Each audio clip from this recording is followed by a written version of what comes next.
तरह की अभी कंपनी की? जी देखिए, विवाद का असर तो पड़ रहा था स्पाइसजेट पर, उनके ऑपरेशंस पर, और हम आपको बताएंगे कि किस तरीके से लगातार उनके मार्केट शेयर में, पैसेंजर लोड फैक्टर में असर पड़ रहा था, और इसके चलते जो शेयर धारक थे स्पाइसजेट के, उनको भी नुकसान हो रहा था।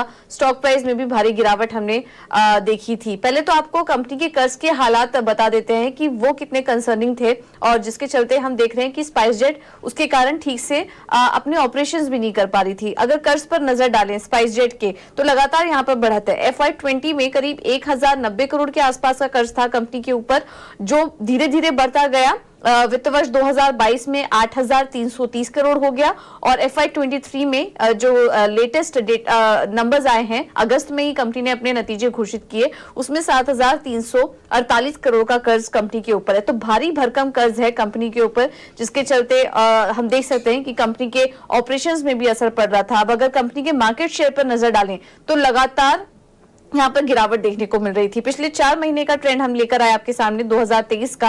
अप्रैल में 5.8% मार्केट शेयर था, मई में 5.4, अब वो गिरा, और जुलाई में 4.2% अपने निचले स्तर पर कंपनी का मार्केट शेयर पहुंच गया। और ऐसा ही कुछ हमने पैसेंजर लोड फैक्टर में भी देखा।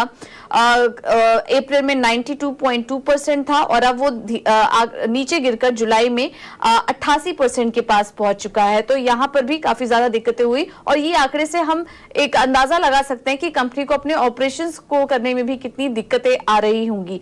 इसके अलावा और क्योंकि ठीक तरीके से ऑपरेशन नहीं होता, हम देख रहे थे कि कंपनी लगातार घाटे में चल रही थी, और इसका असर कंपनी के प्राइस में भी पड़ा। पिछले 1 साल में 14% टूट चुका है। हालांकि अब हम देख रहे हैं कि जिस तरीके से विवाद सुलझने की खबर आ रही है, स्पाइसजेट के स्टॉक को एक सहारा भी मिला पिछले 6 महीने में 5%, और अगर 1 महीने में ही देखेंगे तो करीब 24% की तेजी यहां पर देखने को मिली है। तो हम देख सकते हैं कि अगर लेजर्स के साथ एक विवाद सुलझता है तो स्पाइसजेट के लिए काफी बड़ी राहत की बात होगी, क्योंकि जिस तरीके से ट्रैवल में एक डिमांड काफी अच्छी नजर आ रही है, स्पाइसजेट उसका फायदा नहीं उठा पा रहा है, और अगर ऐसा कुछ होता है तो एक बड़ी राहत की बात होगी स्पाइसजेट के लिए। उनको ऑपरेशन करने में और आसानी होगी, और हम देखेंगे कि धीरे धीरे कंपनी के मार्केट शेयर में भी जो कंपनी खो चुकी है वहां पर भी सुधार देखने को मिलेगा। ठीक है, शुक्रिया पूजा और समीर आपका। सुदीप सर आपके पास आएंगे। स्पाइसजेट हमने 100 रुपए से ऊपर के भी भाव देखे, और हमने फिर 25 रुपए के आसपास के भी भाव देखे, और लेसर्स के साथ जो विवाद सुलझने की जो बातचीत निकल के आ रही है, क्योंकि हम देख रहे हैं कि अब जो मार्केट शेयर उनका है 10% के नीचे का है, तो ये पड़ाव एक है कंपनी की स्थिति को सुधारने की दिशा में, या आपको लगता है कि बड़ा मुकाम है कोई? क्या इसको लेकर बहुत उत्साहित होना चाहिए? डेफिनेटली ये पॉजिटिव डेवलपमेंट है। देखिए, ये डिस्प्यूट किसी के हित में नहीं है। डिस्प्यूट अगर इंडेफिनेटली चलता रहे वो लेसर्स के लिए भी सही नहीं है।